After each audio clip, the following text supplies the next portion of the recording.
Hello বন্ধুরা, আজ আমি বাড়িতে বানিয়েছিলাম এগ পোট্যাটো বান। দেখো তোমরা দেখতে কেমন হয়েছে, লুকটা কেমন হয়েছে দেখো।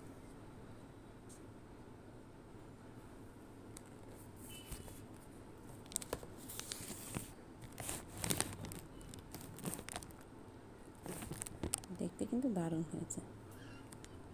এবার আমি তোমাদের কেটে দেখাবো ভেতরটাতে কেমন হয়েছে। এটা খেতে কিন্তু দারুণ হয়।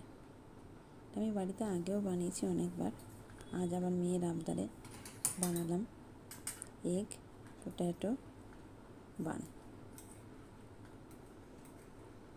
এটা বানানো খুবই ইজি।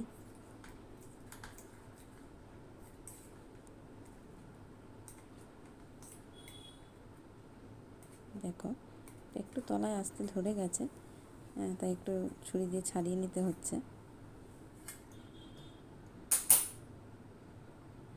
যেহেতু আমার কাছে কেক মোল্ড নেই, তাই আমি থালাটার ওপরেই দিয়েছি। দেখো ভেতরে এগ আর পোটাটোগুলো দেখাই যাচ্ছে। এটা খেতে কিন্তু দারুণ হয়। তোমরাও বাড়িতে বানিয়ে খাবে, দেখবে দারুণ